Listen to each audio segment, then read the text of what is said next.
case about? Was that the tablet one? The tablet one.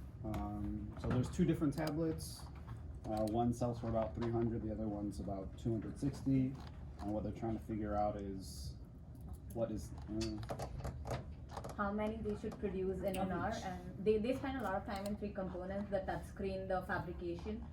So they're trying to figure out an optimum balance and how much they should produce, and they also want to launch a new product called Falcon. So they want to decide if they want to go ahead with that and how much of a quantity should they produce. Great, and so in this problem, right, we have a decision, it's been said about how much to produce. The objective here is to maximize our profit. We have kind of this production facility that provides some constraints. And so what we're gonna do today is talk about how do we formulate, how do we take a problem like that and kind of set it up as an optimization problem. And notice that up to now, all of the problems that we've done have been descriptive, right? I tell you about a situation, we create a spreadsheet model that describes what I'm telling you. And we've done a little bit of what if analysis with our data tables, but nothing that we've done up to now has been prescriptive.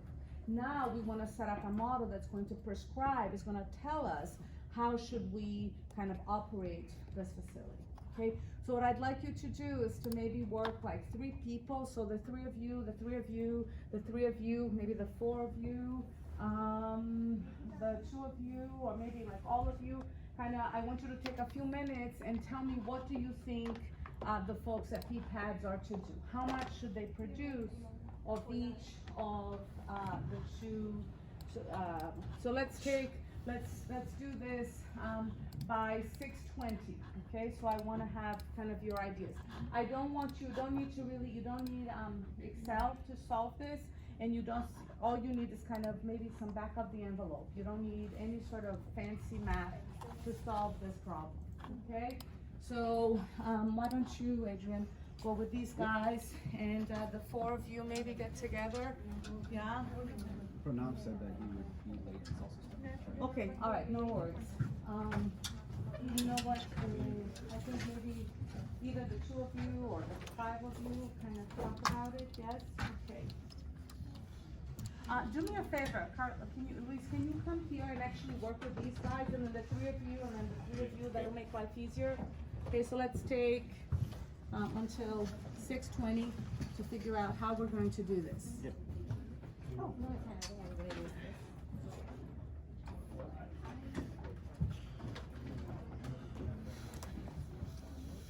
Yeah, so it's more expensive than the other rock, like $50 more expensive. Something like that, yeah. Yeah. $40, $50, yeah.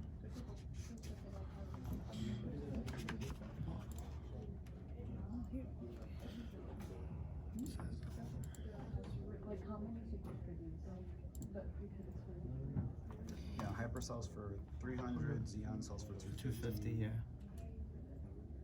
And even though Hyper sells for 300, it costs 260 to produce. Yeah, Xeon costs 190 190 to produce, yeah. So it gives more, has a bigger margin. Yeah, the more expensive one has a $40 margin, the least expensive one has a $60 margin.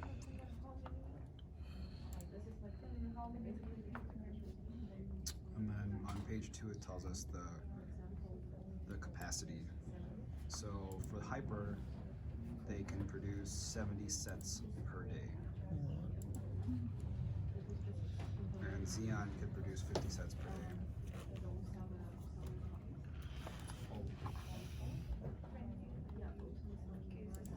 Yeah. The touch-enabled screen department has 20 workstations, while the case assembly department has 16 workstations. Each workstation can process 1 unit at a time and is operated 6 hours a day. Each Hyper takes less than 1 hour in screen production and 1 hour for case assembly, Yeah. while Xeon requires 2 hours for screen production and 1 hour for case assembly. Alright, so it takes longer to do the Xeon. It does take longer to do An hour. Xeon. Yeah, it takes an hour more. Workers in the touchscreen department and case assembly department are paid $10 an hour, and then in terms of Heating, lighting, and other overhead charges about $1,000 a day.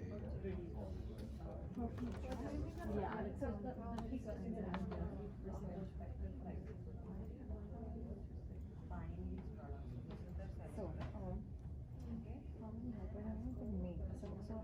This needs 2 hours for the total, and this needs 3 hours. So the maximum capacity for one is for hyper is 70, but it gives you only like $50 right each.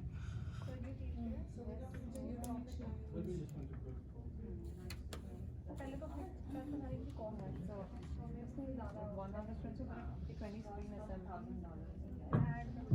Yeah, they can still produce more.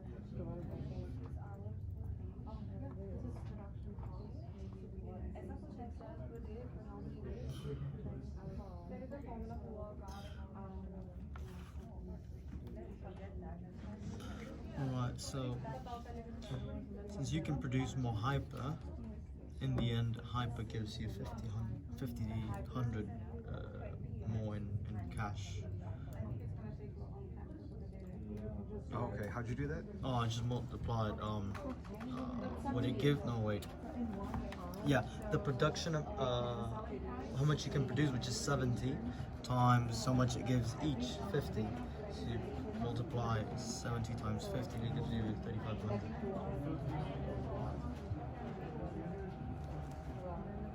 This was for hyper? Yeah, for hyper. And for Xeon, you can produce 50, you make 60, so you multiply 50 times 60 and it gives you 3,000.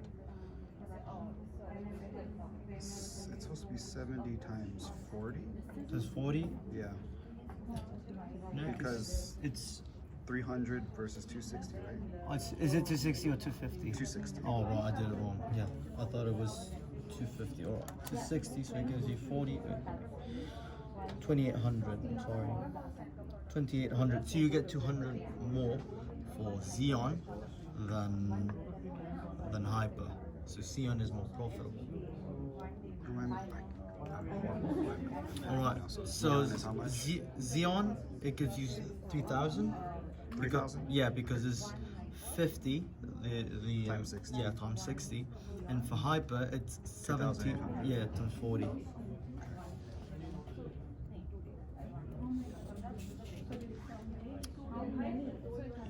Alright, so that's that part. So now the touch enable screen department has 20 workstations, while the case assembly department has 16 workstations. Each workstation can process 1 unit at a time and is operated 6 hours a day.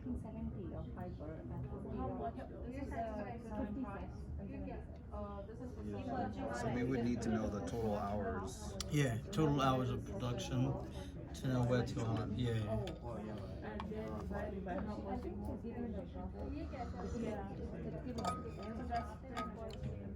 And you've given the value how much it costs. So yeah, 260 and 190. 20 stations by set बनेंगे ना? Station में एक set बनेगा.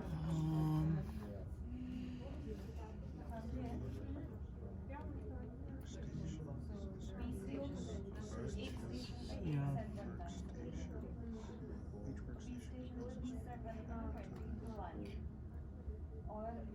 Touch enabled 20 workstations and assembly department 60 workstations. It's operated 6 hours. Each workstation is 6 hours a day.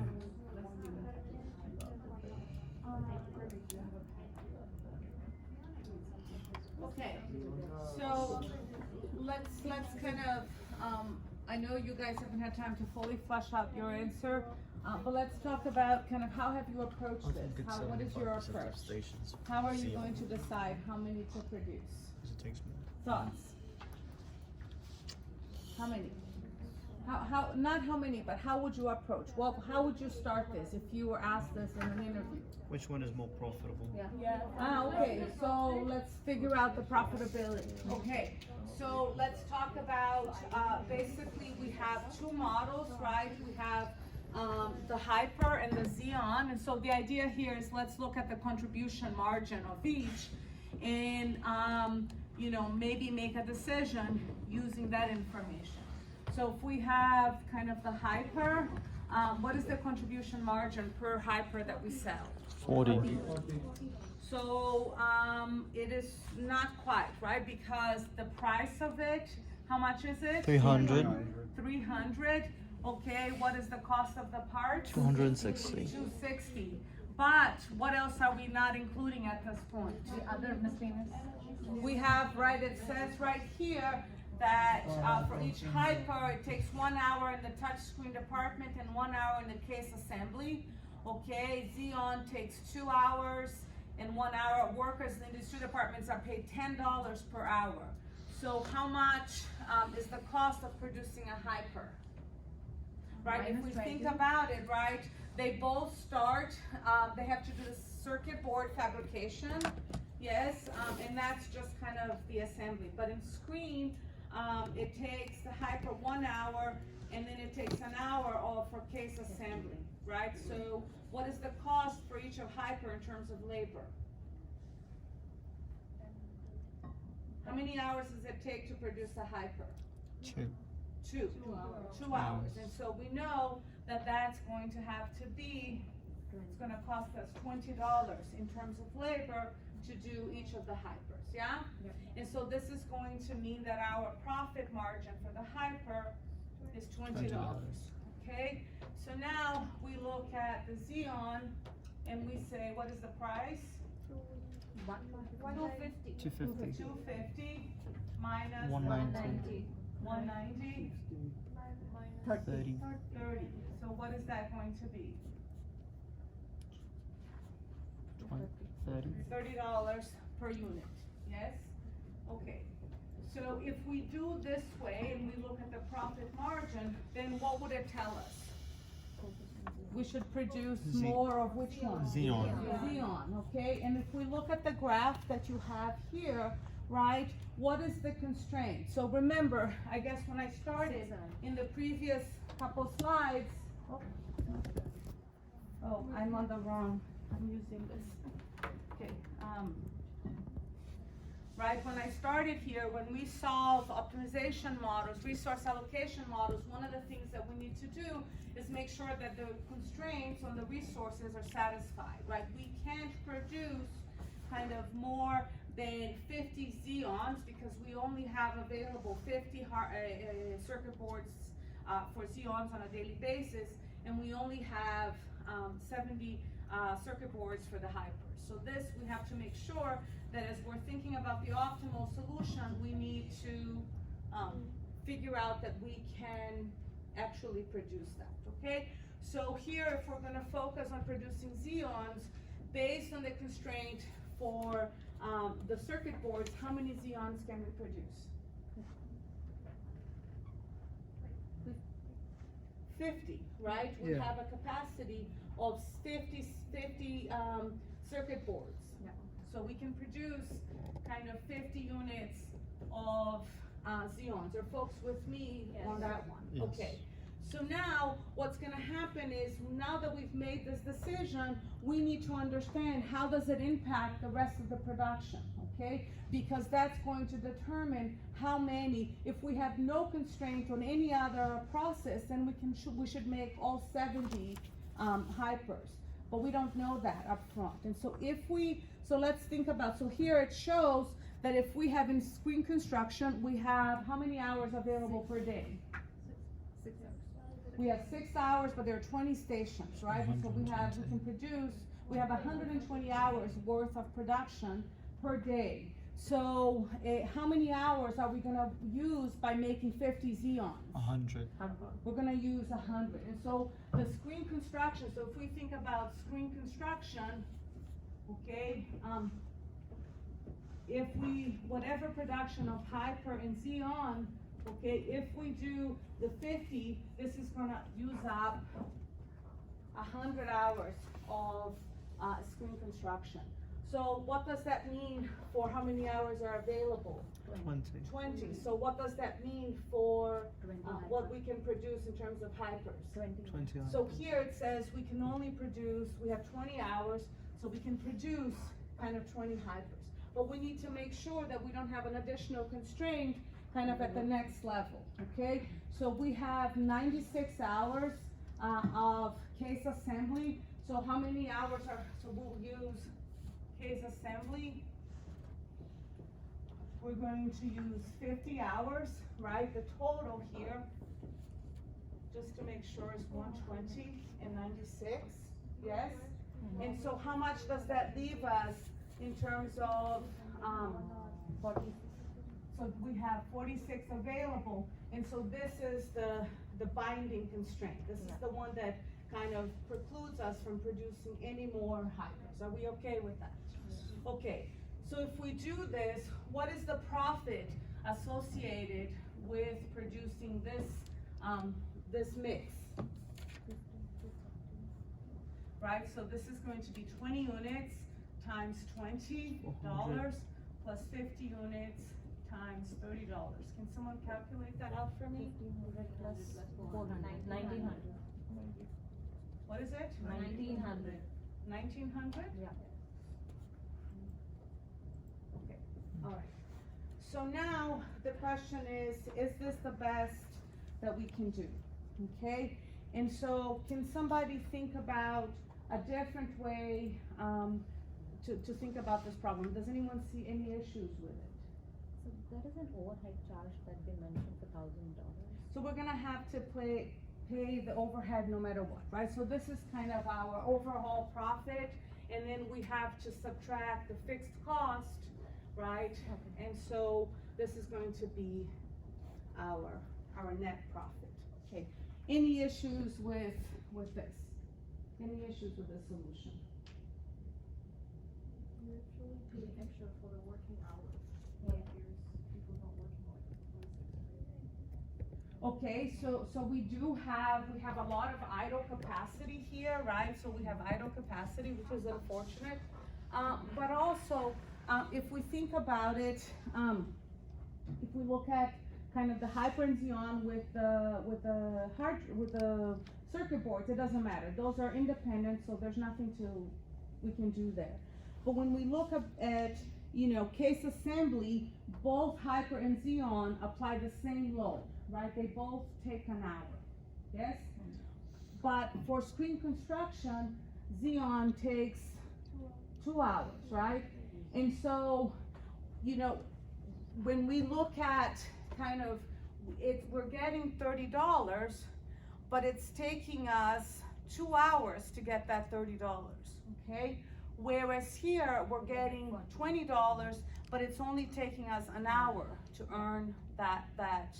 So maybe when we do this, what we ought to be thinking about is not so much kind of the raw margin, okay? But we should be looking at it as what is the margin per hour, okay? So when we do that, then things become, so if we look at it instead by looking at the contribution margin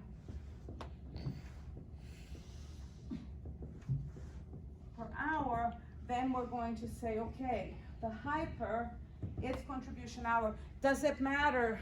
Do we need to consider case assembly? Not really, right? Because case assembly, they're basically the same. They're both using 1 hour, that's the same load, right?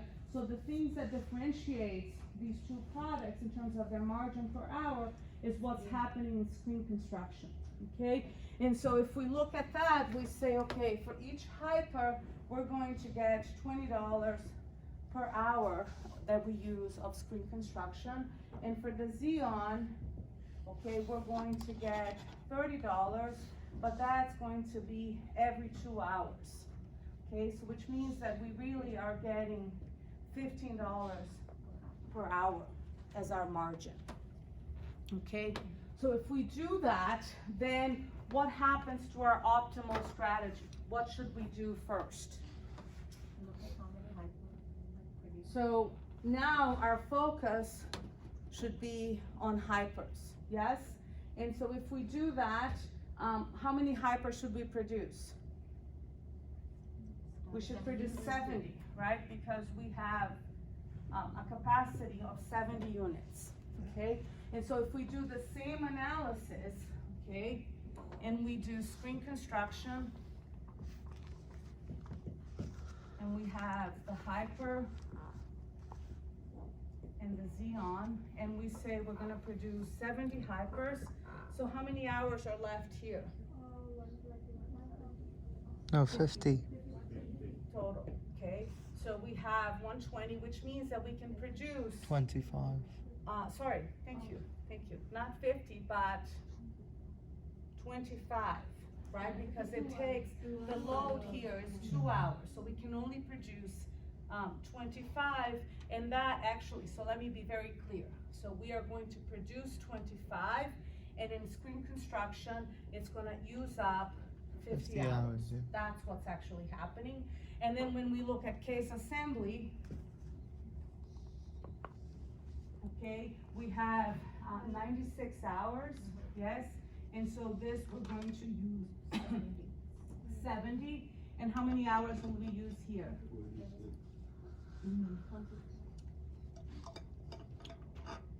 We're only gonna use 25, right? We're going to have 1 hour of slack. You guys see that? This is the Yes. total available, but we're gonna have kind of 1 hour that is of slack, that is not being used here. Ooh. Do you guys see that? Yes. Okay, so if we do this, what is the profitability of this approach? So here we're going to get 70 times 20, 1400. 1400. And then here we're gonna get 25 times 30. 30. Okay, which is 750. what? 750, okay, so that's, and then we need to subtract the 1000. And so this is a better solution, okay? Now, this is a really simple problem. You can imagine that in a real manufacturing setting where things have multiple points of contact and the routes overlap in different places and then separate in others, it is almost impossible to do this exercise. There is a reason why I chose these numbers. This is not by accident, okay? And so we need a different approach, a structured approach to solve these kinds of problems. Now, do I think you're gonna work in a semiconductor fabrication plant? I don't. But I think there is some insights to be gotten by learning how to take this problem, put it in the context of an optimization problem, solving it, and then looking at the output and making inference for what it tells us we should do, okay? So, let's do that. So please go ahead and open the spreadsheet from lecture 9.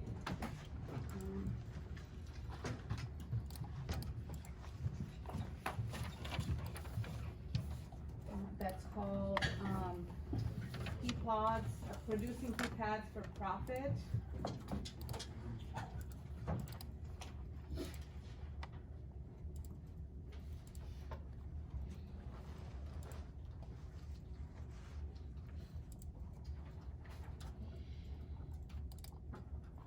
Okay, so a couple of things that I want to mention.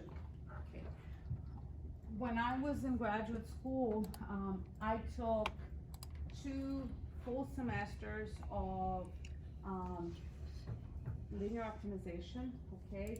And then I took another full year of nonlinear optimization. We're gonna do that in all of 1.5 lectures, okay? So, does that mean that I'm going to give you a problem that you've never seen before in your life and ask you to come up with the formulation on the exam? No. It means that I want you to understand what I'm doing. I'm going to give you a problem to do at home that is a little more complicated, okay? And then you're gonna submit it, you're gonna see the answers, and in the final exam, if I ask you a question, it's going to be very, very, very simple, okay?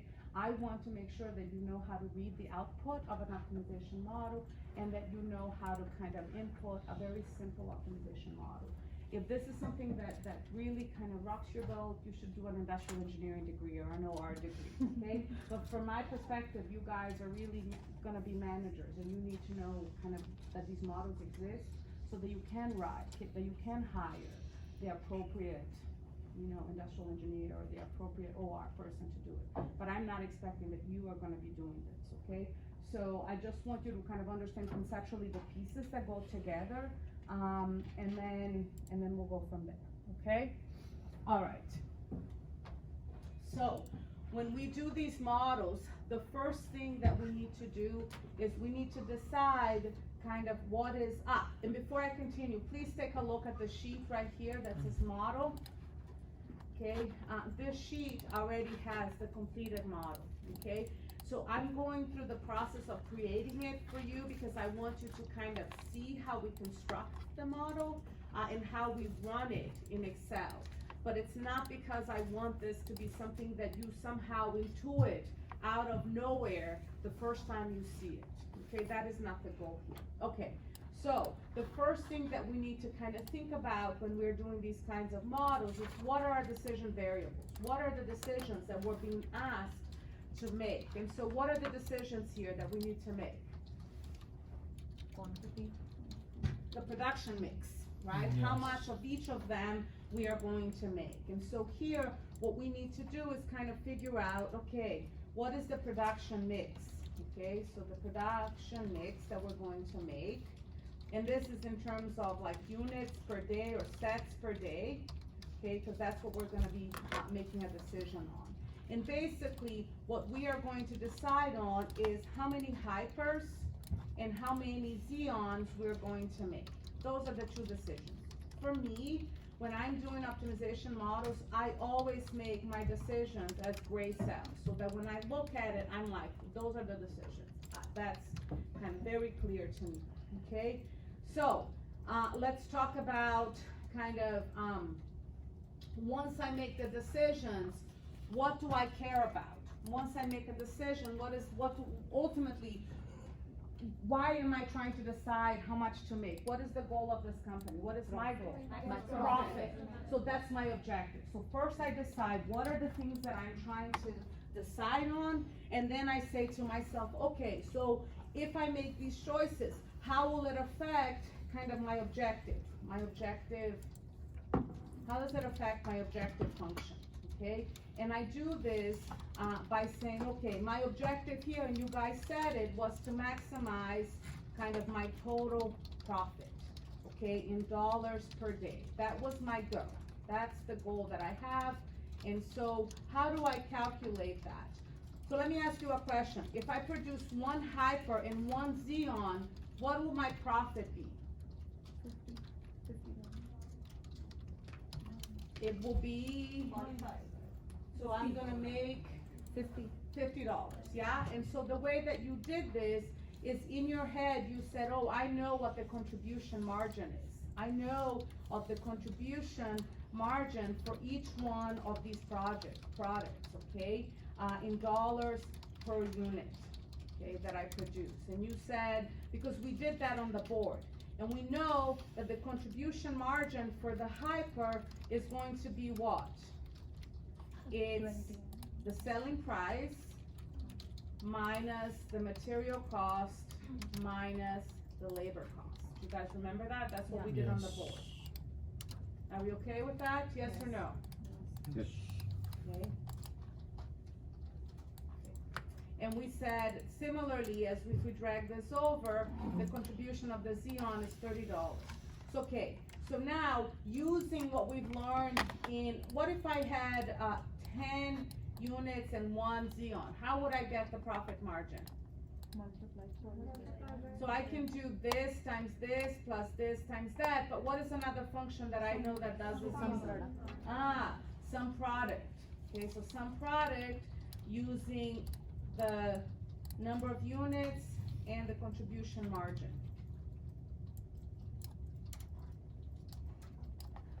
Are folks with me or no? No? Yeah? I can't tell. You guys are really quiet. Okay, so as we said, if I produce 1 and 1, I'll make 50. If I produce 50 and 50, I will make 2,500, yeah? Okay, so we said if we produce 70 hyper and 25 Xeons, we should make how much? How much should we make? How much? Minus Oh, 1150. So I need to come back here inside of the sum product and I need to subtract from it what? I need to subtract my overhead cost. Yeah? Yes. Okay, so, but when I start, I have no idea what the optimal solution is, right? And at this point, it's not enough that I know what the decision is and the objective functions. What I need to do is I need to kind of enumerate the constraints and make sure that the constraints are not, what is the word? The constraints are feasible, that they're not infeasible, okay? So let's go ahead and do that. So let's talk about the constraints that we have. Okay, so we had several constraints, okay? We had both for the hyper, so let's start. We had a constraint for screen construction. Okay, time available. Okay, so this is really important. I want you to take a look at the middle screen, okay? So here's what I want to do. Do you see how I created this table here where I said, based on my decisions, I can figure out how much I used, and it has to be the case that it has to be less than or equal to the total? Okay, we need something like this, but we need it to be a little more structured, okay? Because we need to help Excel solve the optimization problem. And so what I'm going to do is I'm gonna start out by saying, okay, listen, I have my screen construction time, and what I'm going to do is I'm gonna talk about what is the total time available. Okay, and I'm gonna call this the right-hand side, okay? Because I have it here on the right-hand side, okay? So this is my total time available. Okay, and what I'm going to do right now is I'm going to say, all right, I know that for screen construction, I have 100, oops, sorry, this is not, I know that for screen construction, I have 120 hours available. That's what we were told. Are we okay with that? Okay, we also have that case installation. Okay, case installation time in hours. Case installation time. I know that I was told I have available 96 hours. Are folks okay with that? Okay. So now, what I want to do, okay, is there is a reason why I've set things up this way. And what I'm going to do is the following, is I'm going to, so let me try to explain this. Can you guys make sure you are kind of looking at the middle screen right now? Okay, so I want to calculate kind of the amount required. Okay, how many hours are gonna be required in terms of what I'm going to produce. And so can you take a look over here? If I talk about, when I look at this, okay, I'm gonna, if I choose to produce these amounts, I'm gonna need 120 hours, okay? If I produce those amounts, I'm actually, this is not quite right, because what I actually wanna write here is how much I use. So if I produce 20, how many hours of case assembly will I use? 20. So that was a mistake on my part as we were talking about what was available. But notice, right, that I'm gonna use 70 hours, but I'm gonna have 96 hours available. And so I need some way to kind of calculate this total hours available, this total hours used relative to the total available, okay? So the way that I'm going to do this, okay, is I'm going to say, listen, how many hours do I use of screen construction time for every hyper I produce? 1. How many hours of Xeon do I use? 2. Okay, whereas for case installation, it's just 1 and 1. Are you guys okay with that? Yeah. So now I I can do the same thing that I did with the profit, with the total profit, okay? I can say, okay, what I'm going to use is the sum product of however many I produce, and I'm gonna lock that, and the load that I have in screen construction time. So let's make sure that folks understand that.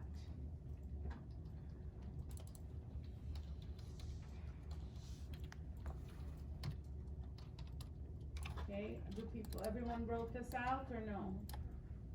Do you need more time?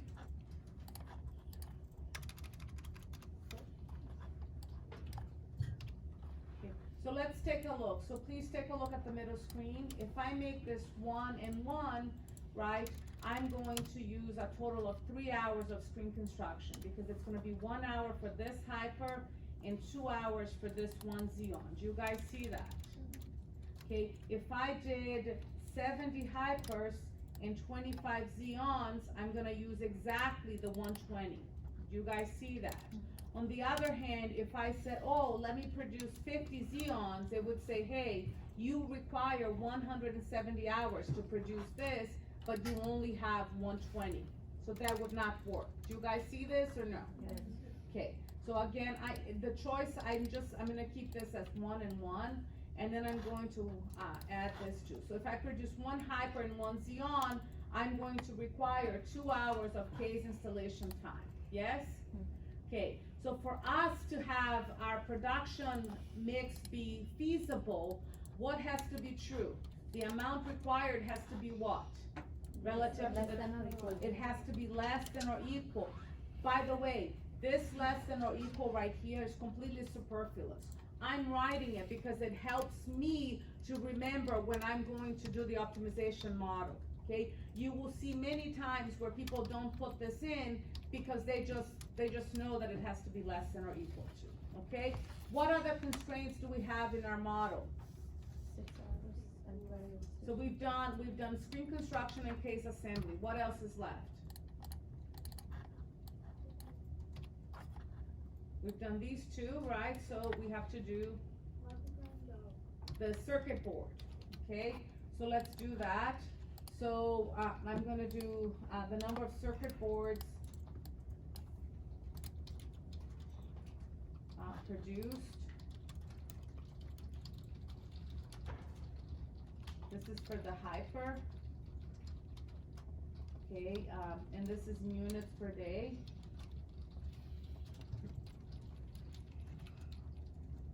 Okay, so tell me, how do I do this? What are the values that go into here? 7. Okay, let's start with how many circuit boards are available for the hyper? 70, so we know that. Okay, and let's do also circuit boards produced, but this is gonna be for the Xeon. How many are available per day? 50. Are folks okay with that? Yes. All right, so now, I need to somehow use a sum product, again, the same sum product, the sum product that's gonna use the hyper and the Xeon amounts locked, and then whatever values I put in these two cells that are gonna tell me my load. Okay, or I could have just copied the formula from above and just placed it. Okay, so if I do that, okay, so if I produce 1 hyper and 1 Xeon, how many units, what is the loads here? If I produce hypers, what is the load on the usage of hypers? For every hyper that I produce, how many circuit boards do I need? 1. 1. Okay, for every hyper that I produce, how many Xeon circuit boards do I need? 0. Okay, for every hyper that I produce, how many Xeon circuit boards do I need? 0. For every Xeon that I produce, how many Xeon circuit boards do I need? 1. Are we okay with this? Okay, so we also need, so notice, right, let's do this. So if I produce 10 and 10, then I would be needing 10 Hyper circuit boards and 10 Xeon circuit boards. Are we okay with that? Yeah? Any questions? Okay, so when I'm doing this model, again, I need to decide on what are my decision variables. I usually take my objective function and I make it into a kind of a bold color to tell me that this is kind of my objective and this is kind of my total profit, okay? And then I have my constraints. So how do we solve this? We're gonna solve this using the solver, okay? How many have used solver? Okay, Asma has used it, Eli, okay. Too long ago. Carlos, Luis, okay, alright. Alright, so now we're gonna go to the data tab, okay? And in the data tab, we are going to say, there is solver. Does everyone see this? Yes? Okay. And so, let me make sure everybody has their models worked out before we continue.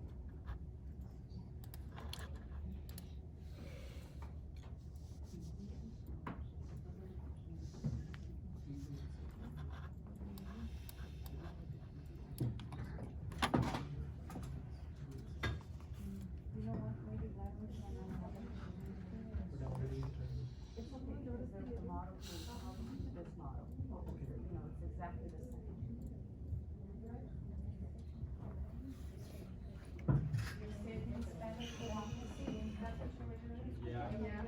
We need you.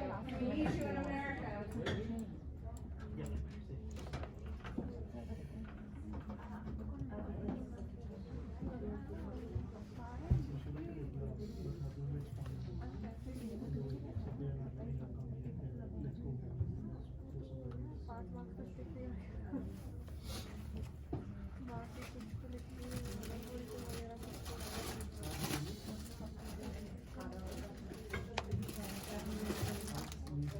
Alright, are folks okay here?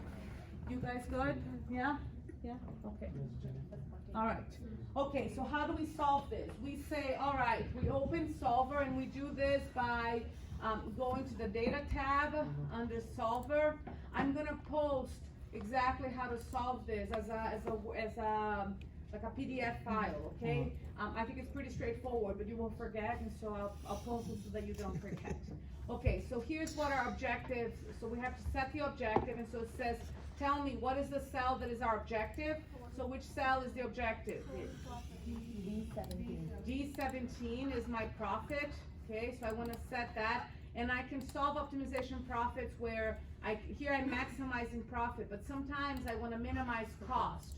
Also, I can do go seek by setting it to a value of, and then I can have constraints. So this is the equivalent of go seek, but we're trying to maximize our profit. What cells are we changing?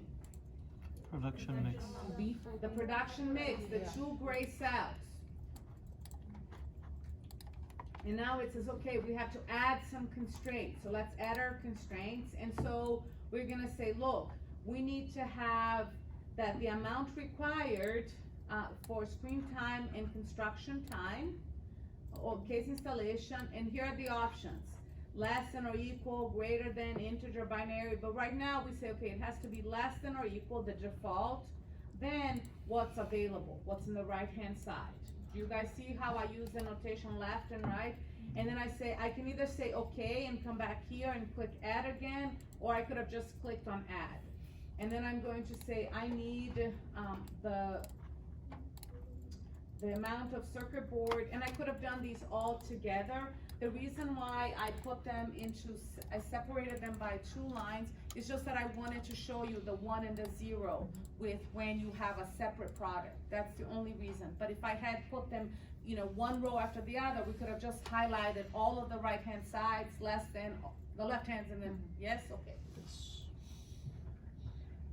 So now we come here and we say, okay.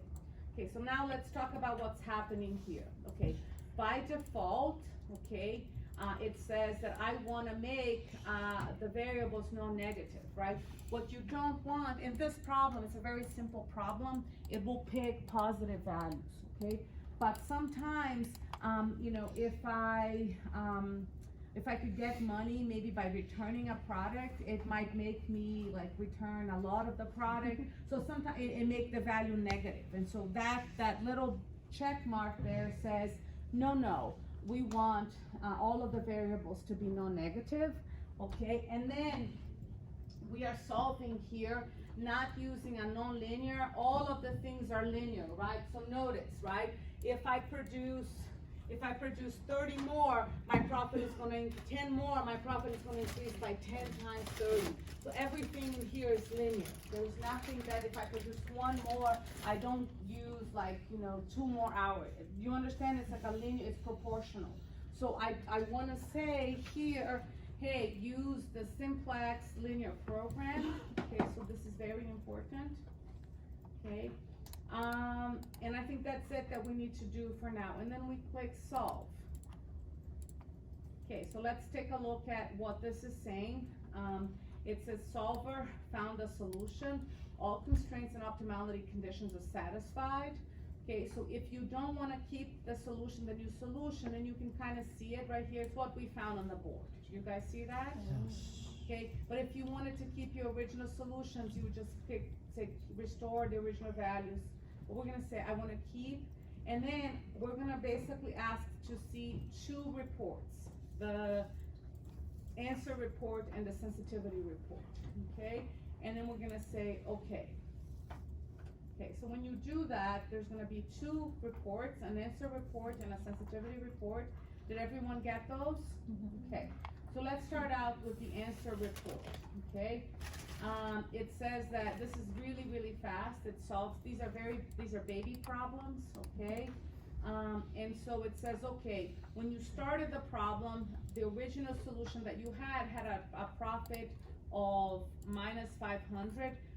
Because I randomly picked, we could have picked any value. I randomly had 10 and 10, but you might have had a different value. Okay, and it says when it finished, when it found the optimal solution, it found that the optimal was to produce 70 hypers and 25 neons, okay? And then let's take a look at the constraints. So it says, look, when all was said and done, the amount of screen construction that we used was 120 hours, okay?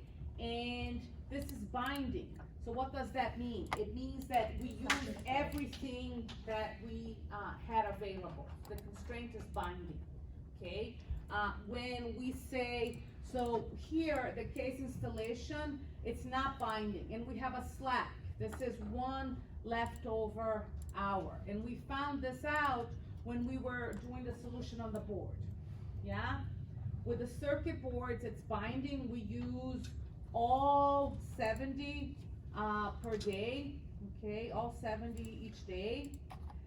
But with the circuit boards for the Xeon, we have leftover. We have leftover of 25 circuit boards per day. Are we okay with that? So that's the answer key. Okay, so now we're gonna talk about the sensitivity report. And this is really, really hard for students, okay? So, we're going to do it now. I'm going to ask you to do it again in the homework. We're gonna talk about it again when we review, okay? But this is probably the most important thing for you as a manager, okay? I need to decide if I'm gonna ask it on the final or not. I haven't decided because it's really hard for you guys and it's a little bit unfair that we only see this for so little, okay? So I'm gonna see how you do with it and then we'll reevaluate, we'll reassess in terms of whether I ask you. Okay. Okay, and in fact, can you guys open your version of the case? Because there's a bunch of questions in the case, and I wanna go over those questions now. Let me open the case.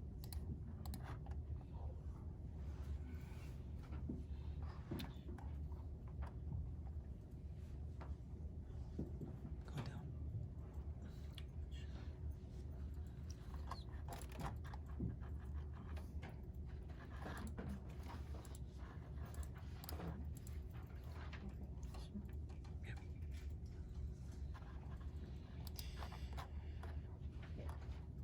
So let me start, oh, you know what, before I do that, let me take a moment to show you, some stuff that I think might make life easier, to kind of see this. Let me see, do I have it here? Oh, I'm in the wrong place. Let me come back here.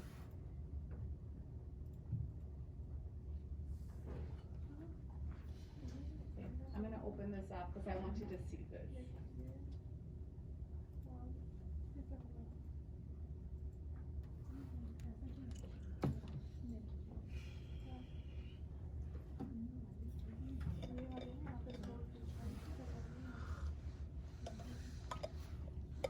Okay, are you guys with me or no?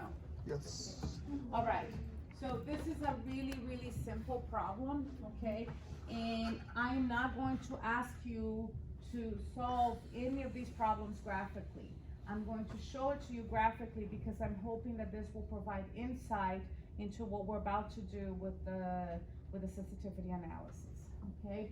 So what I've done here is I'm solving a linear program and I'm going to formulate it kind of algebraically so we can see, okay? So the first thing that I want to do is I want to say, all right, I'm given one constraint. So here H stands for hyper and Z stands for Xeon. And so the constraint 1H plus 2Z is less than 120 is the constraint for the screen construction. For every hyper I produce, I use an hour. For every Xeon, I use 2 hours. This is the sum product. Has to be less than 120. Folks okay with that? Okay, I can plot this, and so I know that when Xeon is 0, I can produce 120 hypers. When hyper is 0, I can only produce how many Xeons? 60, yeah? So that's what this line represents, yes? I won't ask you to do this, so I just want to make sure that we're all in the same place. Okay, I also have the constraint that says for every hyper, each hyper in each Xeon takes an hour, and the sum of the total production of hypers and Xeons is going to have to be less than or equal to 96 hours that I have available for case assembly. And this is that line. Are folks okay with that? Okay. And then I have that I only have 70 hypers.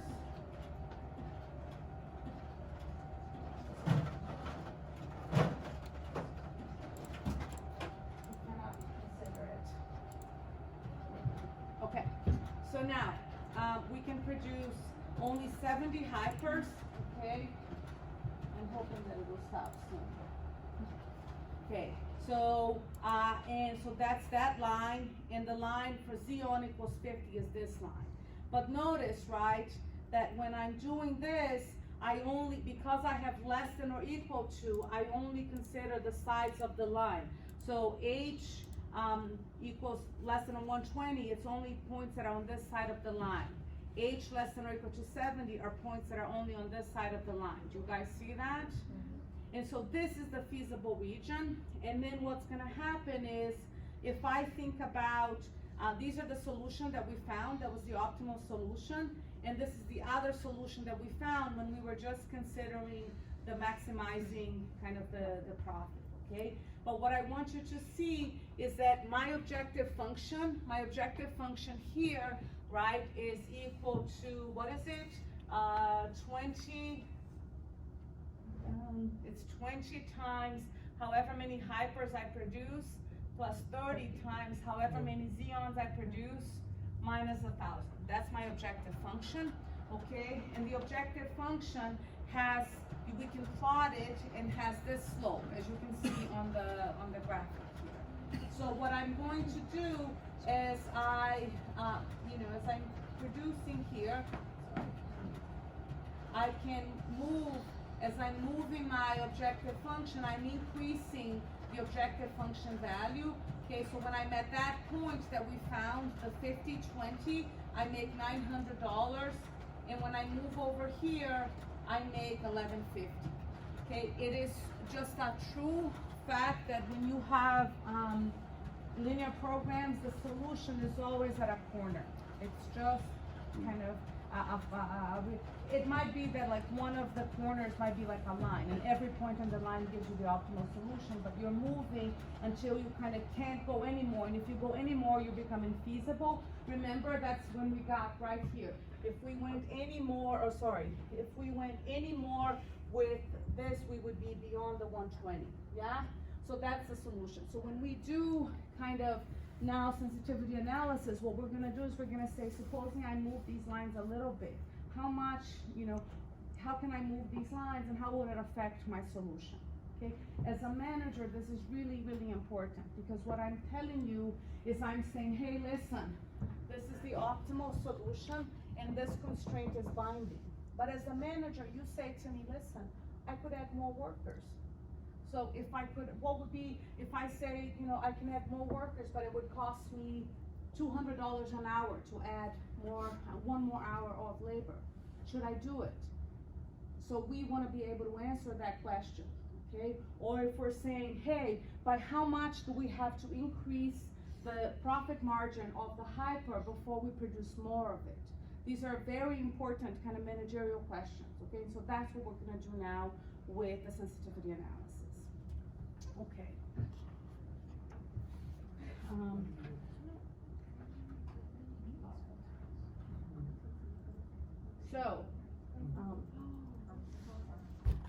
Okay, so we're here on the sensitivity.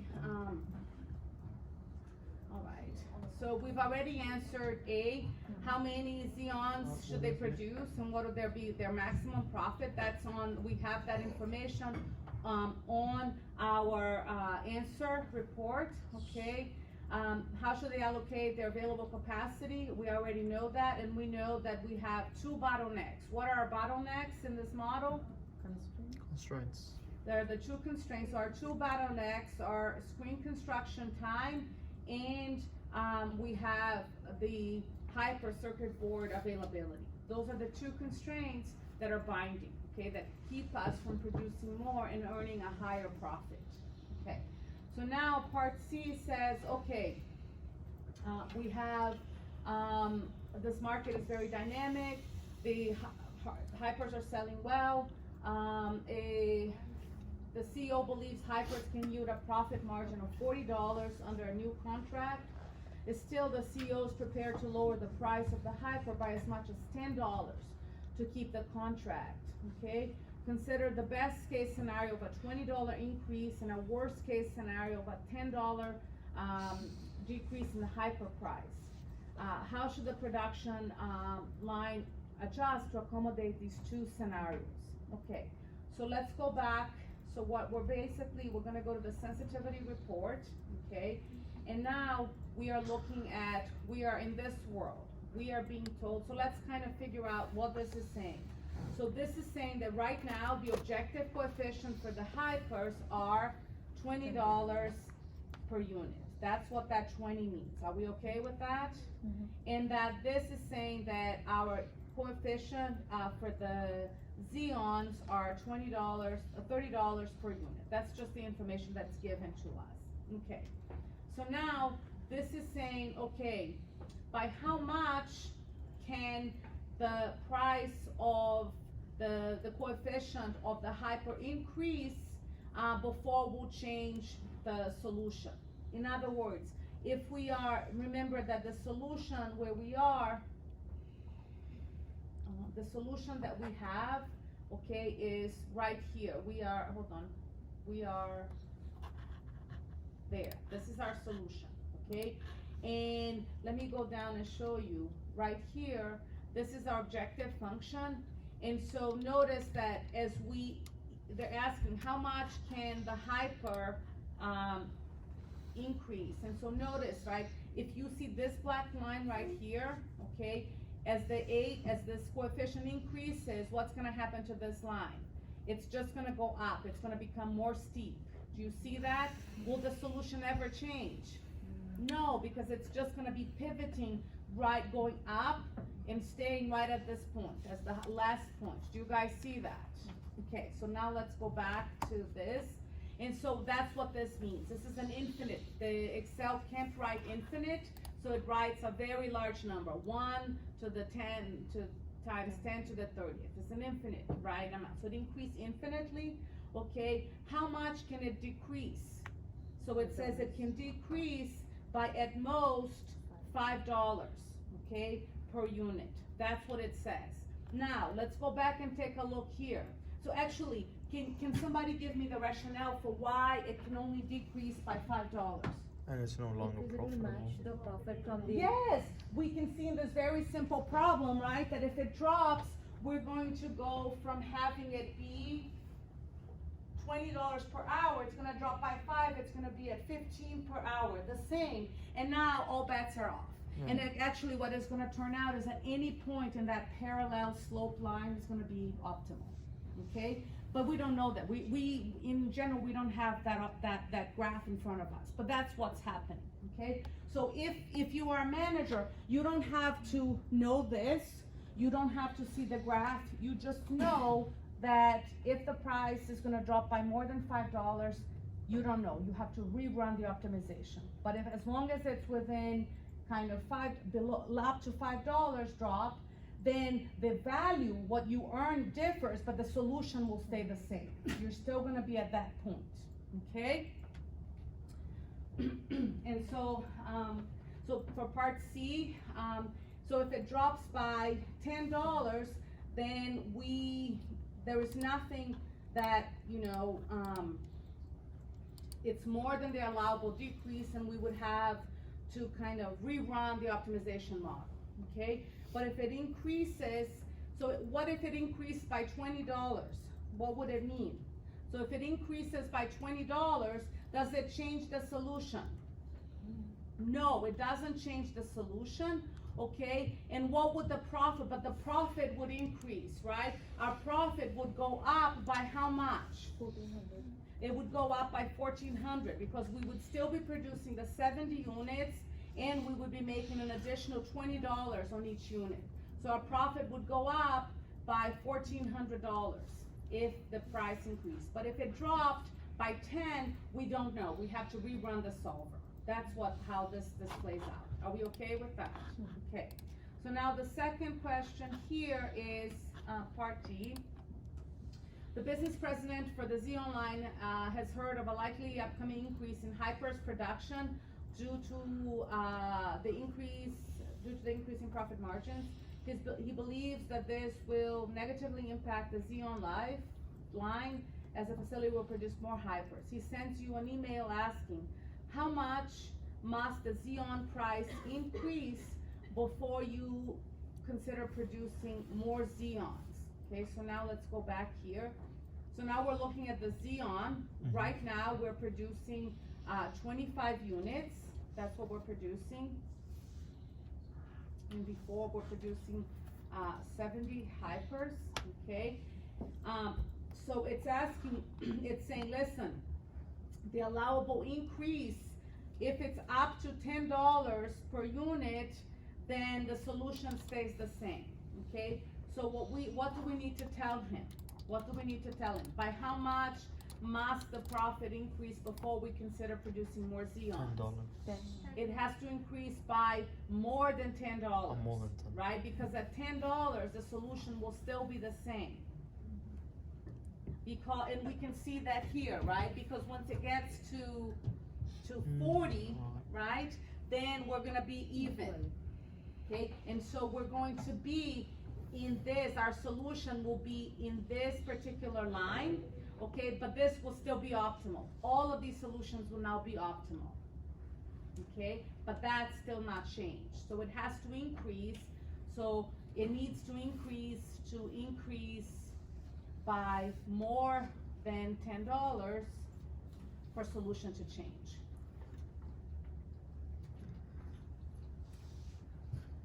Are we okay with this? Okay. All right, so now, part E. Suppose this company could only make 30 circuit boards of Xeon each day.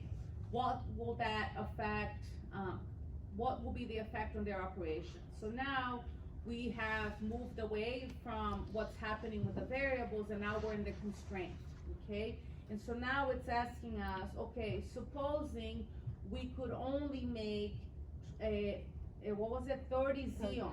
So we are now here. Supposing we could only make 30 Xeons, does it matter? No, right? Because right now, we are only producing 25. So it says here, this is what we have available, and we can drop it by as much as 25. But dropping it by 30 would only be a drop of 20. So it would be within the allowable decrease. Do you guys see that? So again, we're looking at this constraint, and it says right now the final value is we're producing 25 units of the Xeon, okay? We have 50 units we can produce. This is our capacity, 50 capacity, okay? And we can increase that infinitely. We can increase our capacity infinitely, and it wouldn't change the solution, because as it is, we are not using anything. So 25 is our slack right now. So reducing our production to 30 doesn't affect us at all. Are we okay with that? So if you reduce the capacity to 30, our slack will be only 5. The slack would only be 5. That's right. Okay? But it would have no impact on the optimal solution. Okay? All right. Are folks okay with this or no? Yeah? Okay. So now it says, how much would you be willing to pay for an increase in Hyper's circuit board capacity? Okay, so now we go back to here and we say, all right, now we're talking about the Hyper.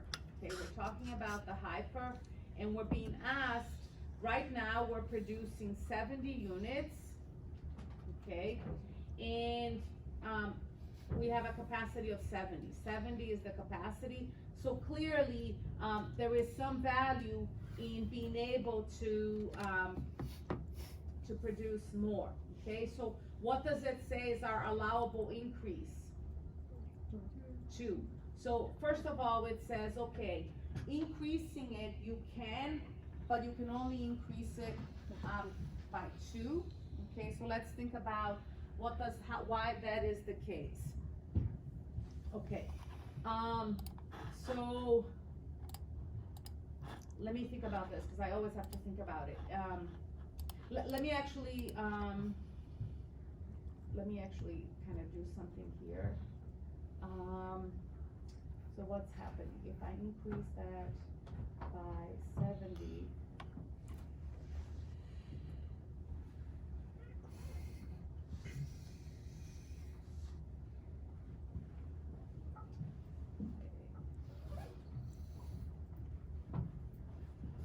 so if I were to increase it, okay, so let me think about this. I have to do it here, so because the reality is that you don't need to know kind of what is happening, like why it's happening, but I want you to see why it's happening. But after, we can just look at the report, okay? So if we were to increase our capacity on the Hyper to 72, right? So then what would that mean? It would mean that we would be using 72 hours of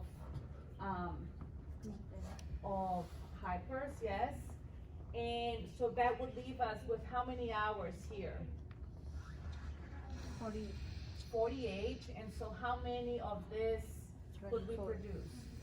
24, and then we would use the 48, and then we would be done, yes? Okay, so now, I know how quiet it is, okay. Okay, so supposing, now I asked what would be the value of an hour increase, okay? So let's do just 1 hour of increase. So if I did 1 hour of increase, it would mean that I would be able to produce 71 Hypers, yes? Okay, so if I produce 1 more Hyper, what is the benefit of that? The benefit profit-wise, how much more money would I make? $20, okay, I would make $20, and that would be from this 1 additional Hyper, okay? But if I do that, what's going to happen? How many hours would I have available here? 49. I would have 49 hours available, yes? Now, in the world of linear programming, everything is, you can do production, you can produce fractional amounts, okay? In real life, we can't, but here we can produce fractional amounts, which means that how many Xeons could I produce now? So before I was producing, just to make sure we're like remembering where we were before we were producing 25, yes? But now, because I was able to get an additional hour for screen construction, so I'm at 121, I'm able to get one more circuit board. I'm gonna produce that circuit board, but now I only have 49 hours left, which means how many Xeons can I produce? 24.5, which means that I lose from the Xeons how much? I lose half, a Xeon sells for 30. So I'm gonna lose $15 from the Xeon, yes? And so that means that that additional circuit board available to me is going to lead for me to increase my profits only by $5. Yes? Okay, so now let's come back here. Okay, so let's take a look at what's happening here. Okay, so the shadow price, okay, is the value, so let me write this. This is the value of having an additional unit of a given resource. Okay, so let me explain. I'm gonna write this because I want you to have it. Okay, resource. Okay, so let's talk about this. Let's go back to the Xeon. What is the value of having an additional Xeon, circuit board of Xeon? It's 0. I'm not even using all of the ones that I have. If you give me another one, it has no value to me. You guys see that? Okay, now the Hyper, having an additional circuit board of Hyper, this constraint is binding, okay? And it says the value of each of those units is $5, but only up to 2, okay? Because once I get to 2, this is gonna become binding. I can't produce anymore, okay? Because if I produce 72, right, then it means that here I'm going to just be able to produce 24, and this is going to be binding. Okay, so that's where those numbers come from. Do you need to know that table? You don't need to know that table. You don't need to understand. If it's a very complex problem where there's like hundreds of constraints, you won't be able to figure it out.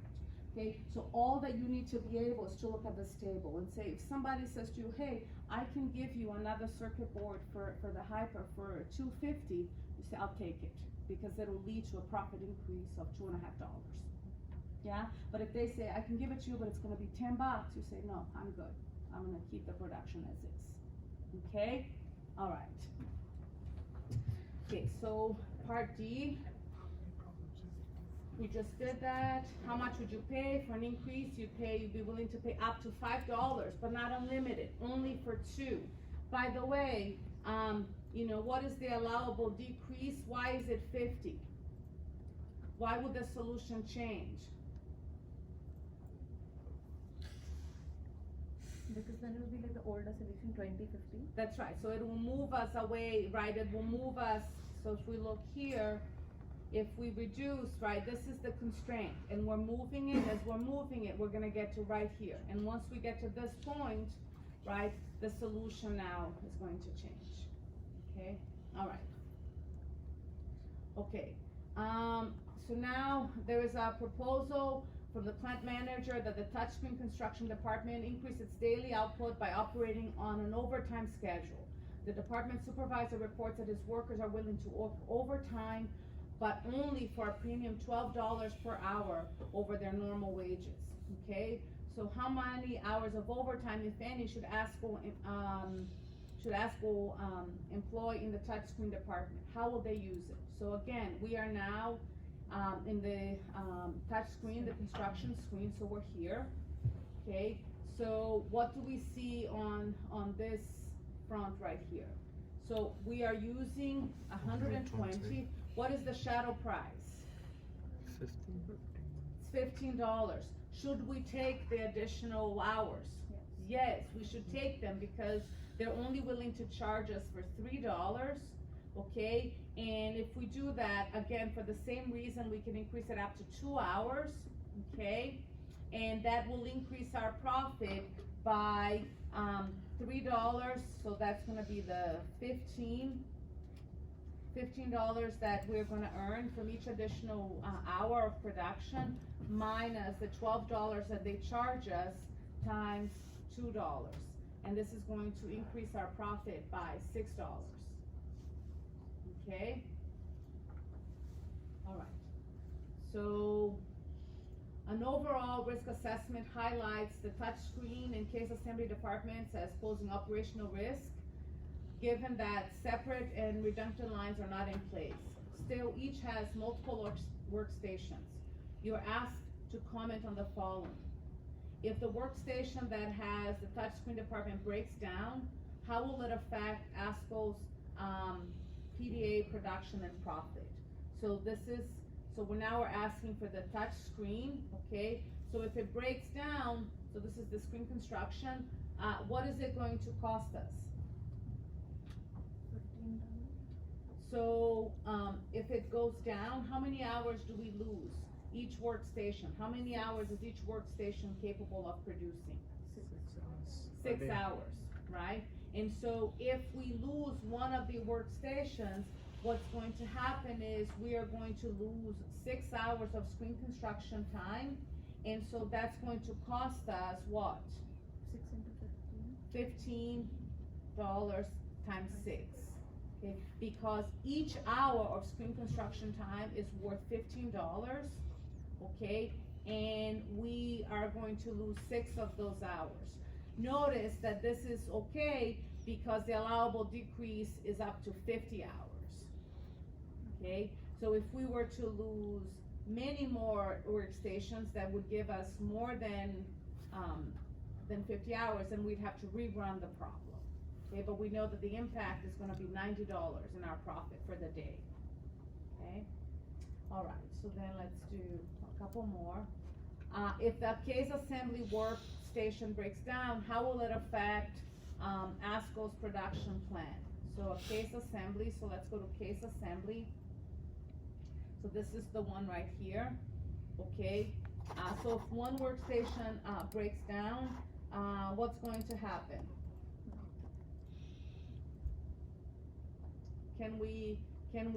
Do we know what's gonna happen just by looking at the problem? We don't, because if we lose one workstation, how many hours do we lose? 6. We lose 6 hours. And what is it telling us the allowable decrease is? Only 1. We can only lose up to 1 hour for the solution to stay the same. And we knew that here because that was the 1 hour of slack. If we lose a workstation and now we lose 6 hours, we don't know. We'd have to rerun the optimization problem. So we'd have to come back here in our optimization problem and rerun the model where we say we don't have 96, but we have 90. And then we would run the solver, okay? What happened? Why doesn't it like it? Oh, I'm in a different worksheet. Let me come back here. Here's the solver. Did I change it? No. So I have 90 hours only, and I rerun the solver. Okay, and it says, now, we would produce 60 and 30, okay? And, both of these constraints would become binding now for us. Do you guys see that? Okay, but we can't know that. All the sensitivity report tells us is that the solution, we don't know. We would need to rerun it. And if we rerun it, then we figure out that, our profit, is going to go down by $50, but we have shifted how we produce the goods, okay? All right, okay, what I'm going to do, is, I think we just have a couple more and then we'll take a break, okay? So now, this is where they're considering, producing, a new product, the Falcon, okay? And the profit margin is gonna be $42 per hour. And so then the question is, you know, the Falcon uses the same circuit boards as the Xeon, but requires 3 hours of screen construction and 1 hour of case installation. Should ASCO produce it along with the Hyper and the Xeon, okay?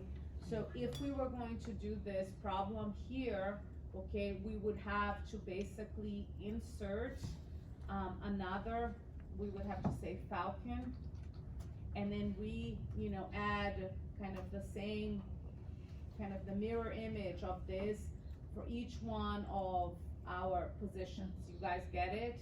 And then resolve the problem. But in this particular case, because it's so easy, it's such a simple problem, they're basically telling us that the Falcon makes $42 per hour. Okay, that's the profit margin, but it takes 3 hours of our main resource here. Mhm. And so we say, okay, oh, it helps to put an equal sign.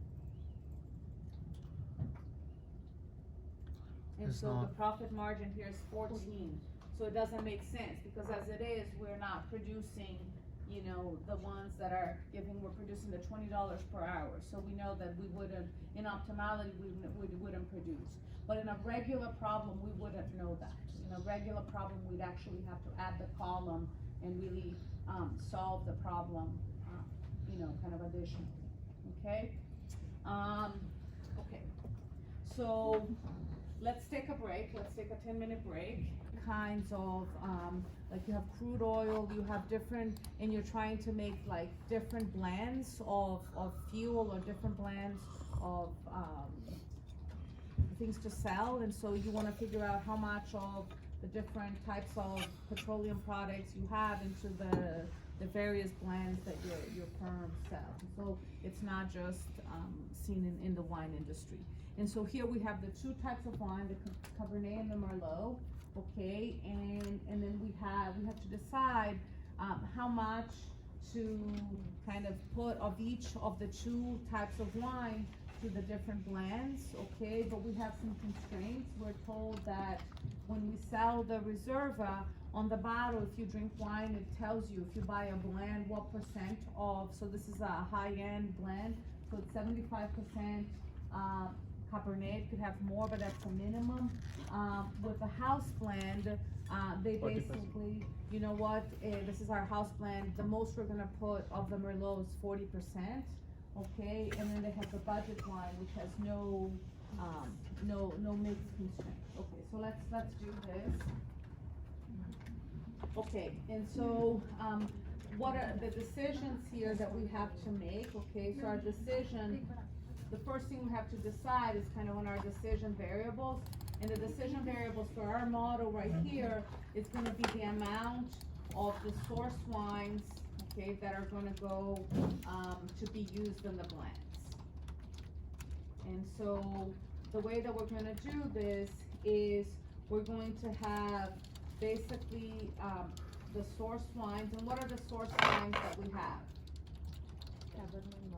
So we have the Cabernet and the Merlot, okay, these are our source wines. Okay, and we're gonna produce, a blend, and we're gonna produce a bunch of blends, okay, so, and in fact, let me move this over, so blends produced.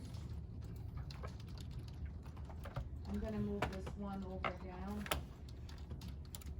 So we're gonna make 3 blends. We're gonna make I'm gonna copy this from here to make my life easier instead of typing it. I'm gonna make the Reserva, and I'm gonna move this up. Okay, so I'm going to make 3 blends. I'm gonna make the Reserva, the house, and the budget. And those blends are gonna come from having some amount of both, the Chardonnay, the Cabernet and the Merlot that goes into each of the blends. Are we okay that those are the decisions that we have? Okay, so, what are some of the constraints that we have? What are so those are our decisions. What are some constraints that we have? What are the constraints here? Budget, What is this first off? production capacity. So we know, right, that we have a constraint on the amount available. Okay, so the amount available of each of the wines, okay, this is going to be in terms, these are in gallons. We have, this constraint right here, and we know that the constraint is basically given by what's available. So I'm going to just place that information there, yeah? So these we are told, whatever we produce, so we could put 10 gallons, this is just me totally making it up. I could put 10 gallons into the Reserva, I could put 120 gallons into the house. This is a choice I could make. Do you guys see that? And so I know, so how do I figure out what is the amount used? Sorry, this is wrong, I need to. Okay, so what is the amount, how do I calculate the amount used in gallons? That's right. All I need to do here, right, is do the following. I need to sum the amount that went of the of the Cabernet in each of the blends. Is that okay with folks? So again, I have Cabernet wine and I'm gonna spread it, right? So I could do like 60, 60, and 10. Okay, I have 200 of Merlot. I could do 50, 50, and 100. Those are my choices. Okay, I don't know, or I could just use 10. I may not use all the gallons that I have available. Do you guys see that? So if I did this, these are just choices. I don't know. The gray cells, I want Excel to tell me what they're going to be. Are we okay with that? But whatever choices I make, this sum is going to be the amount that I use. Right now, I don't know. I don't know. I have no idea what it's going. I haven't assigned anything, but I know that whatever the number of amount used, it has to be less than or equal to the number of gallons available of that one, of the source wines. Are we okay with that? Okay.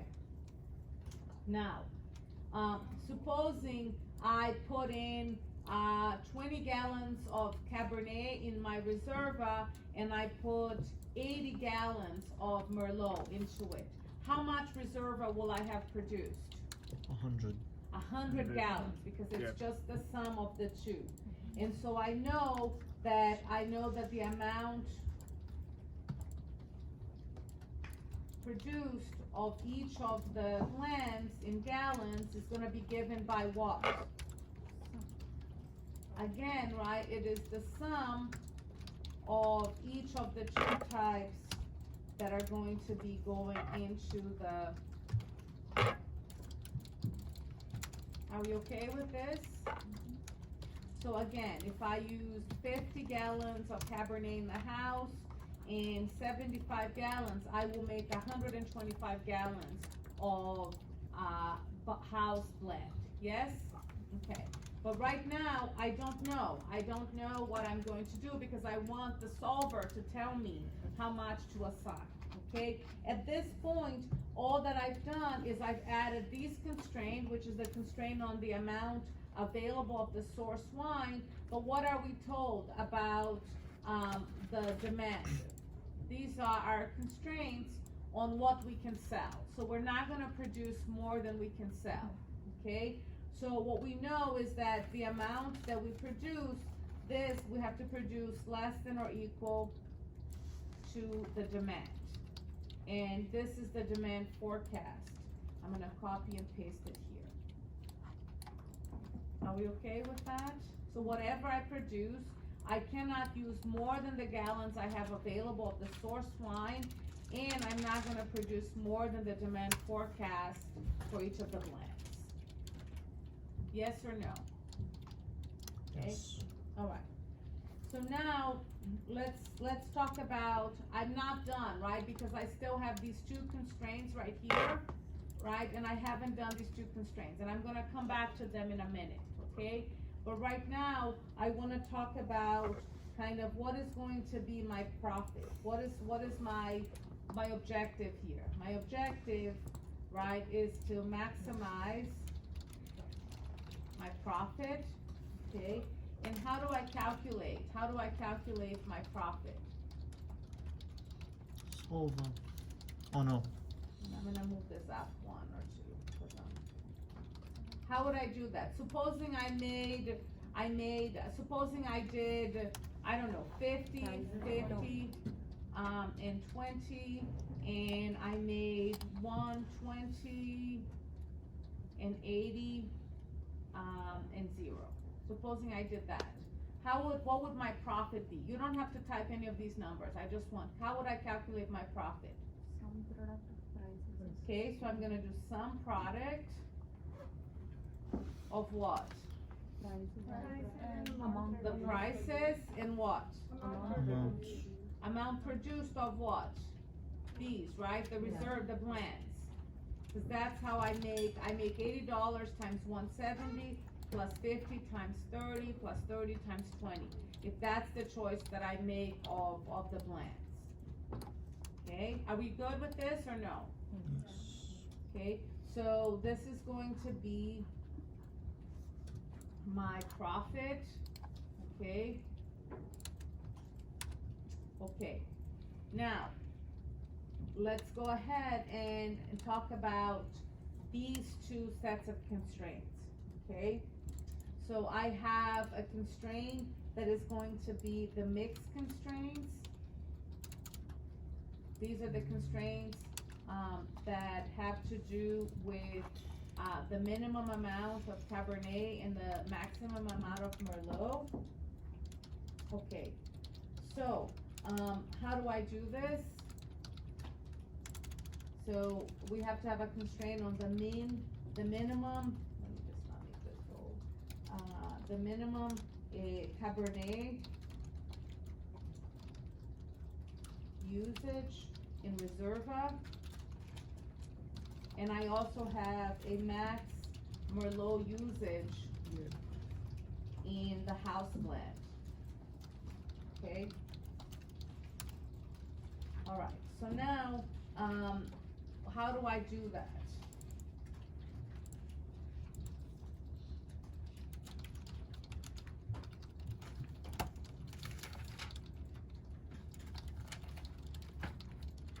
Okay, so how do I figure out how much I've used in,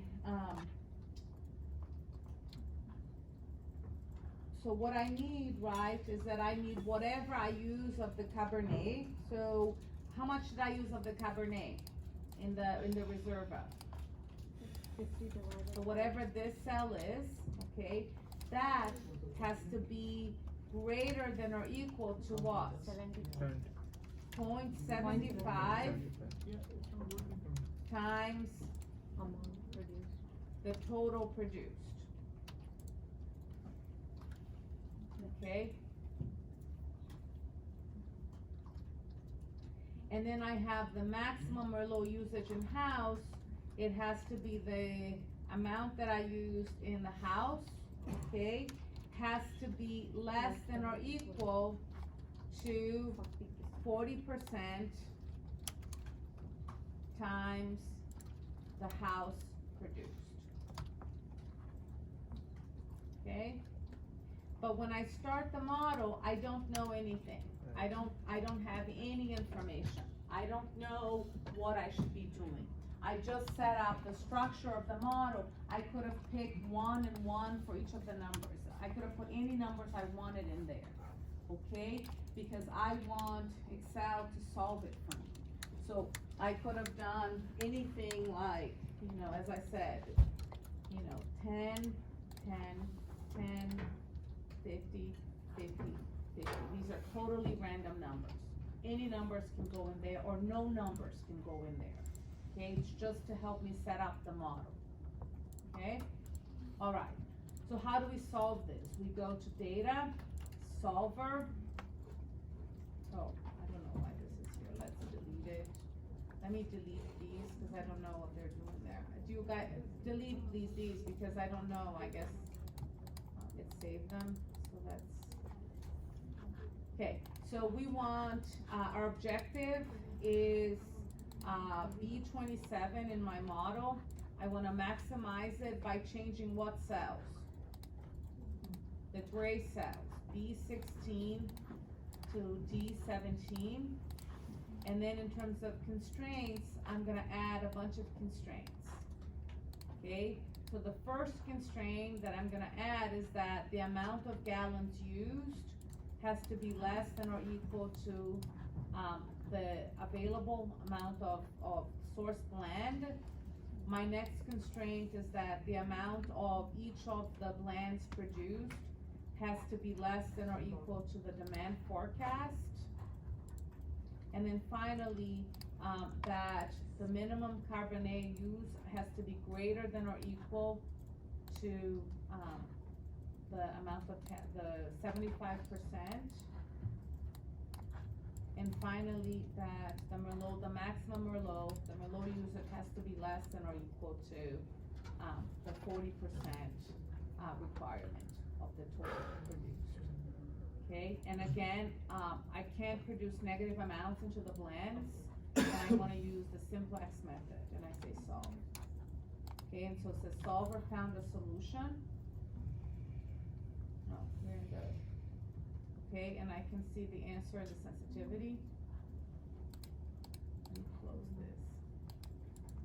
Okay, so I made 17, 16, oh, I didn't solve the right, did I solve the right model? Yes. Mm-hmm. Okay, did you guys get the same solution? Yes.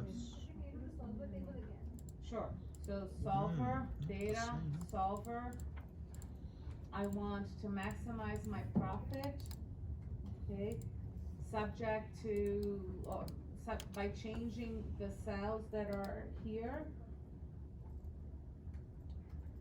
Okay, and, with the constraint that says that the amount that I use has to be less than what's available. The amount that I produce, B23. I did not get the sign. Wait, oh, that one. E16. This is E16 and E17 has to be less than the amount produced. This is B18 to D18 has to be less than or equal to the demand forecast. The minimum Cabernet usage has to be greater than or equal to the minimum required. And this one is that the maximum Merlot has to be,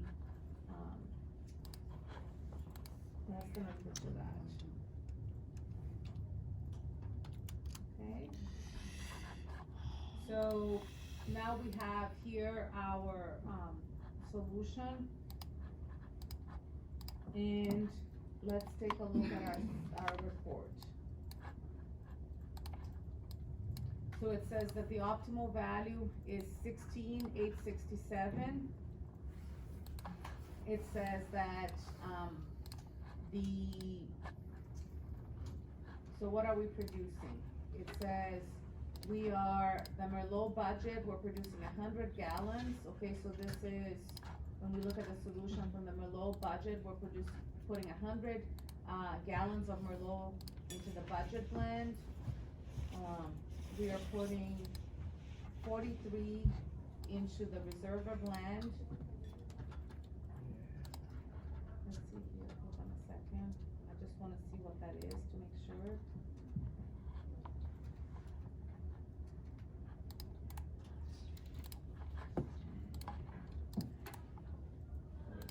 I think that this is right.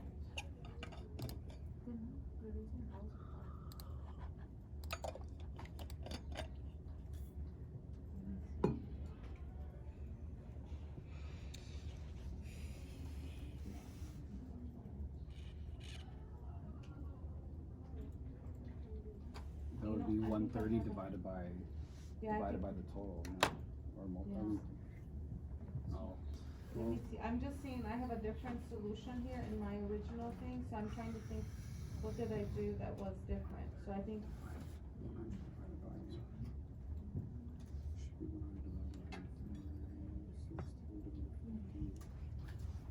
If you do.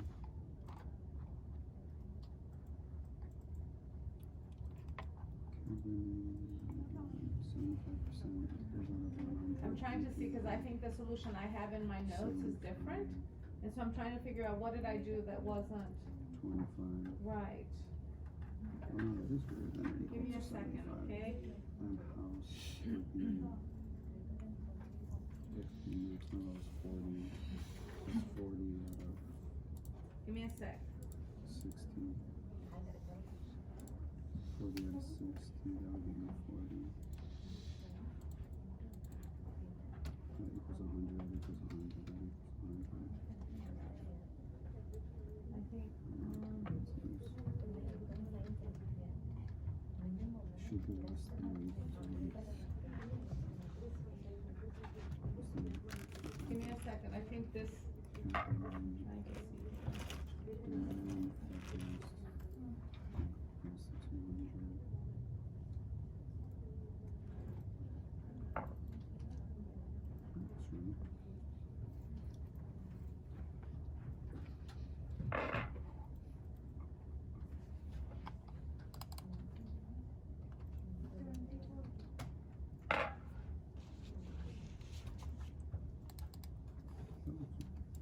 Neverland transferred. Neverland transferred. 200. House plan now. Why would you use house plan? Budget. Didn't that's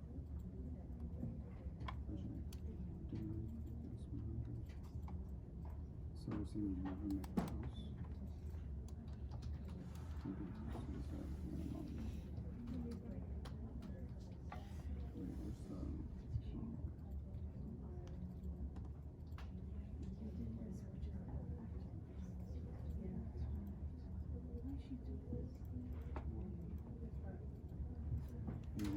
Wait, where's the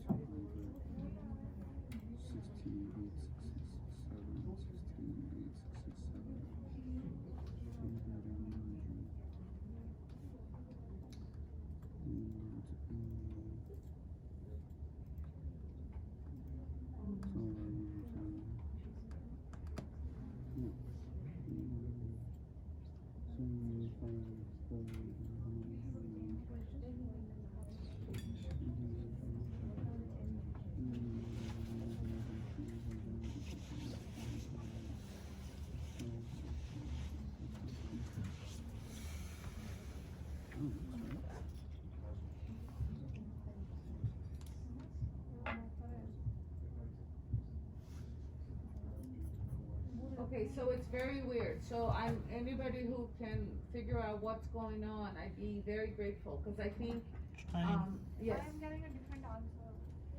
yeah? Are you getting 17,200? 18,500. 16,566. Oh, that's not good. Okay, so this problem is simple enough that it should give us the same answer, but I'm not sure. But your model tab has the same numbers. Say that again? Your model number has the same, your model tab. My your model sheet tab has has the same numbers. these same numbers as this one? Yeah, the 16. Oh, really? Oh, okay, so then I 867. guess it's good. Does that mean we don't make a house blend? Yes, so you know what's weird though, is that when I look at my, so here's what I have in my notes, okay, just so that you know, so for full kind of advertisement, and so, can somebody help me figure out where did I, sorry. So I have this as my solution in my notes that I kept to myself, okay, and so I think all constraints are satisfied, right? Let's see, 100. 140, times 0.75, that's so, Your second max modulo is not satisfying. what is it? The second, so 40 should be less than equal to 24, so that condition is not satisfying. Oh, so maybe that's, okay, so let's take a look, so, thank you. So that condition is not satisfied, so maybe I have, oh yeah, in my notes, it's also not satisfied. I must have been playing with it, and I'm like, oh, okay, so alright, so solver's working, okay, so my notes are bad, but solver's working, okay. Alright, so this is the optimal solution. So now let me take a look at yours, why yours is not right, or not, it's not the same. Okay, so let me see, your solver model, you're saying D18 has to be less than the demand. Big E24 has to be greater than that. That has to be less, we'll look at that in a second. Did we get the mix back? And then these are, E6, maybe less than the demand. I think that's okay. And we're trying to maximize that. So now, alright, so now let me take a look at this. So you produced 67 times 0.75.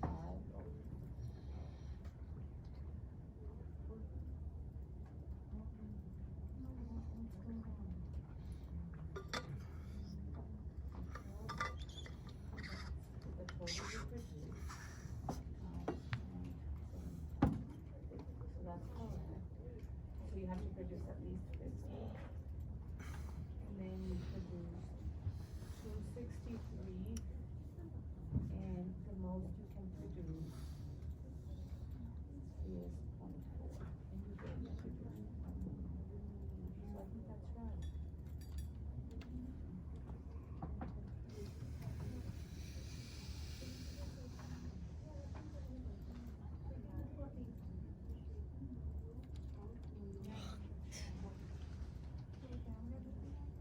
We shouldn't. We should get, in some instances you can, but you shouldn't. So let me try your answer and see what happens with my model.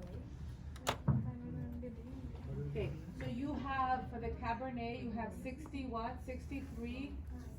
66.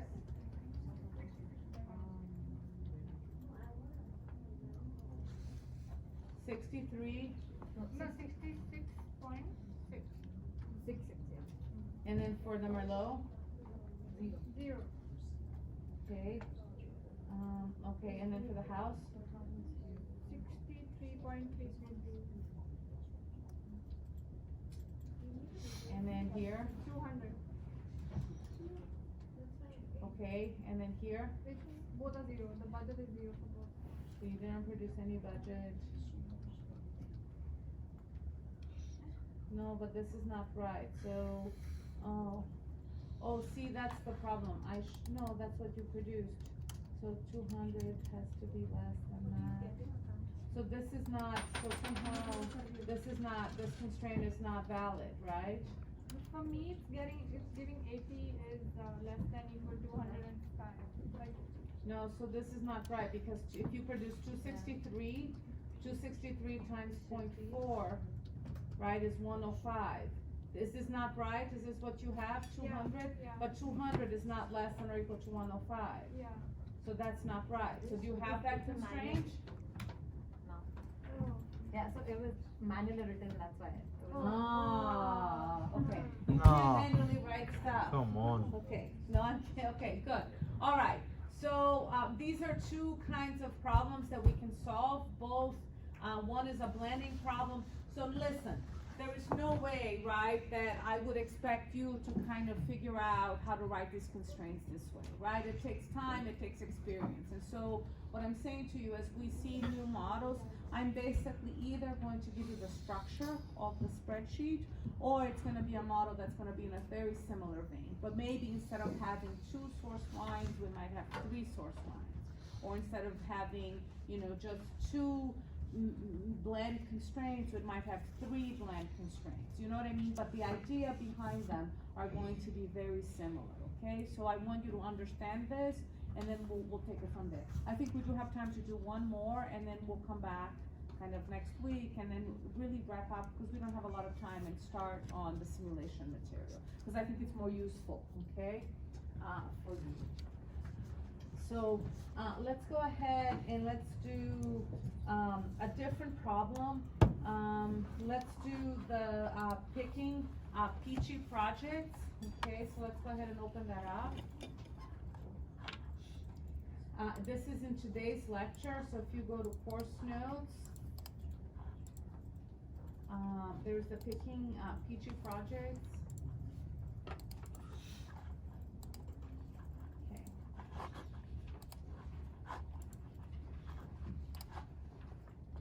Okay. Okay, so what we have here is we have a bunch of projects, okay?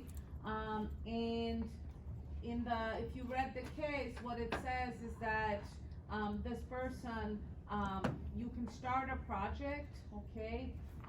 But you are constrained by the most you can borrow on any given year is 250,000, okay? So for example, if you were to start, these two projects, okay, let me think about,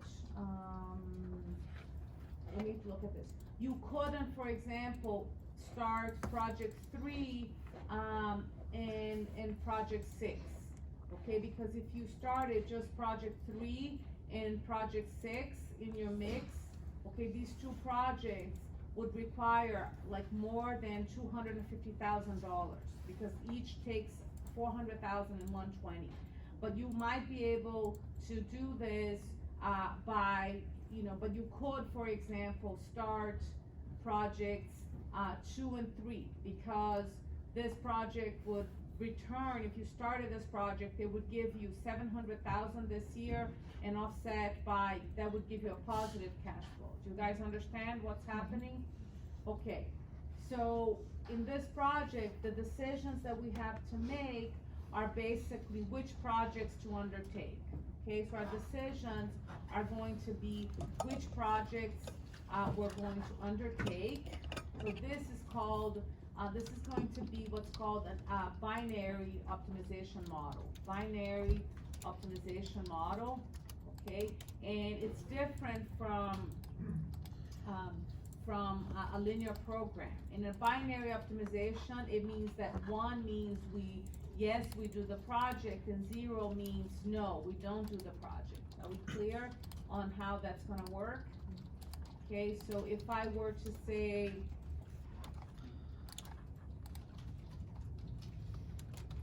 okay, so here, so those are my decision variables.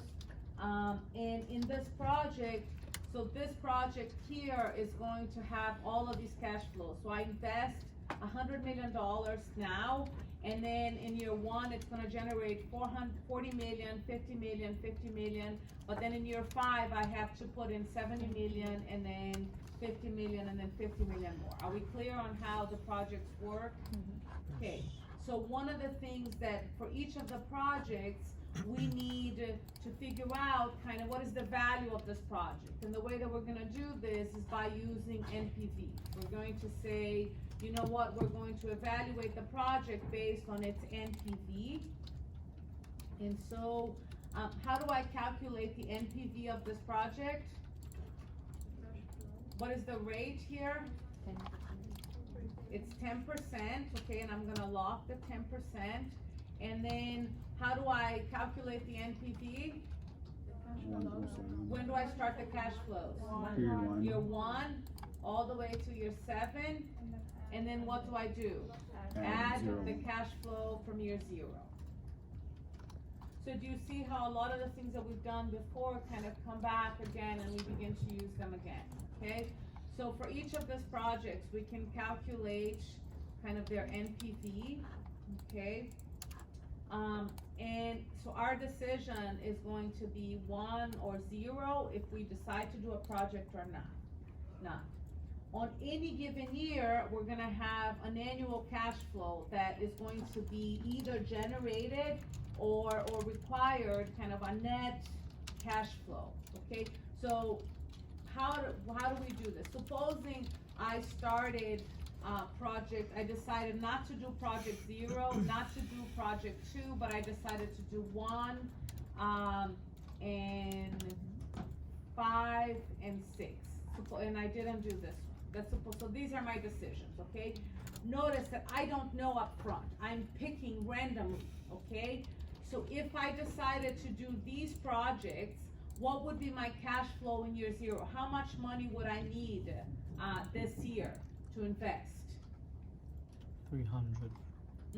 Do I really need 300? Am I doing project 1? No. No. right? So how am I going to know? 1 and 0. No, 1 and 0. So what function do I need to use here to figure out the cash flow from this year? If Okay, supposing now I put a 1 here. What is the cash flow that I need? 300. 300, because I'm using this guy and I'm encouraging this guy. This guy doesn't matter because there's no cash flow. What if I did this? How much cash flow will I need? 100. Okay, so now what function do I need to write here to tell me the cash flow needed for this year? Sum is. Sum is? No, Just- VLOOKUP only returns a value. Nested is. Okay, again, alright, let's try it again. Okay, supposing I do this. How much cash flow do I need in the year 0 now? 0. How did you do that? You said, oh, this value is 0, so I don't need that. This value is 0, I don't need that, and these are 1, but there's no cash flow. Now if I did this, Some product? some product, right? This is a big trick, because if I do this times that, well, it only gets me this value if this is a 1. If it's a 0, I don't choose it, so the value doesn't mean anything. Do you guys see that? Yes or no? Yes. Yeah? So some product, okay, so now it's gonna be this, comma, this, but the 1s and 0s have to be locked. Okay, and that's gonna be the cash flow needed for all, so here notice that I have a 1 and a 1, but if I make this 0, then I only need 200. If I make this 0, then I need nothing. If I opt for these projects, yeah? We see it? Yes or no? Yes. So the column with the decisions has to be locked. The one with the cash flows is not locked, because I'm gonna copy it over. Okay, so these are the cash flows needed. Okay, notice that what I told you is that I said, look, whatever cash flow you generate has to be at, you cannot borrow more than 250,000. So you have to, so the minimum requirement here. Okay, so let's make sure we're clear, right? So here's cash flows, 0. If I'm over here, this is positive, this is all good. That year I'm generating positive cash flow, okay? If I'm at minus 100, what does that mean for that year? I'm borrowing 100. $100,000. It's telling me that the most that I can borrow is 250, okay? So I have to have my cash flows, are they gonna be greater than or equal to negative 250 or less than or equal to negative 250? Greater than or equal, my cash flows have to be greater than or equal to this. I cannot borrow more than 250. Okay, so I know that I have at most 250, right? This is the minimum cash flow that can be required, can be generated. It's a negative cash flow of 250. So my cash flows have to be greater than or equal to minus 250. Notice that this is not important. I don't need it. I just put it for my own so that I remind myself.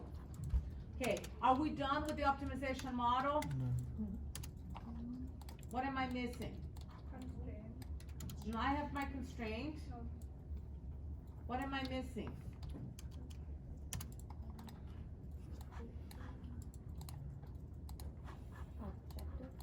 Objective. I need an objective. Okay, so how do I know, what is my objective here? I wanna maximize my net present value, okay? So how do I calculate my net present value? Okay, supposing I choose these 3 projects, what is my net present value? Around 101. 101, yes?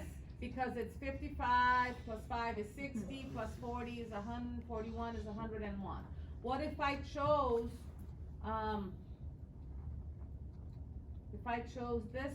these 2 projects? 640. Again, how do I calculate my net present value across all the projects? Again, some product. okay, of this and this. Okay, so that's my objective function. This is my objective function. Okay, and so now I want to maximize this subject to satisfying this constraint, yeah? And these are my decision variables. Look, the choices I made now don't work because here I'm bad, you see, and here I'm bad. So this choices are bad choices. Okay, so the way that I do this is, again, I go to data and I go to solver, and now I want to maximize my my total NPV by changing my cells that are here, okay, these gray cells, subject to a constraint that says I want this to be, these cash flows to be greater than or equal to these cash flows, okay? So, alright, so if I do this, I'm not fully done. Watch what's gonna happen. Don't do it yet, but watch. I haven't said anything about anything being binary. Do you guys see that? So watch what happens when I solve without putting any constraint on these. Watch what it's gonna do. It says, oh, you know, do like 1 1/4 of this project, 2 1/2 of this project, and do you guys see that? Because it says, oh, you can, if you do, what's happening, right, is that if I do this project, even though it loses money, it makes money on in this year, and I can use it up to offset these losses on these projects that generate very high cash flows later on. So I can't do that. Oh, my thing is dying. What's going on? Did it die? There we go. So instead, I have to add an additional constraint. I have to say I need to add a constraint that these values right here, they have to be integer. Right there. No, binary, not integer, binary. 1 or 0, yeah? And so if I say that, then I tell it, hey, go ahead and solve it. Now, notice that I no longer have a sensitivity report, okay? And I'll explain that in just a second. So let's take a look at the projects that it selected. So it selected a project that is a money loser, okay? And it did it because this project allows us to take on this project right here, okay? Because it has a huge cash flow in the future, and so we wanna get it, but we have no way of doing it unless we take this loser project to generate the cash flow here, okay? All right, so let's talk about kind of where we're gonna go next time. So next time, we'll do this is an integer, this is a binary problem. And so the way that this problem is solved is very different. When we solved the linear program, you saw how I graphed it in a Cartesian kind of plane. These problems are solved differently. They're solved with kind of trees. They're like binary trees because you basically, they actually solve it by trial and error. First, they solve what's called the linear programming relaxation. You don't need to know that. But then they kind of solve where we say, okay, you know, we can choose, right, for project 1, we can do 1 or we can do 0. And then if we do for project 1, we can look at project 2. You know what I mean? And it traverses the tree looking for the better solutions. And when it finds something that is close enough to the linear, close enough, there is inside of the program, you give it basically a threshold, and it says it's good enough, we're gonna go with that answer, okay? We'll come back next time to talk a little bit more about these problems and then start in the simulation. Okay, see you next time, guys.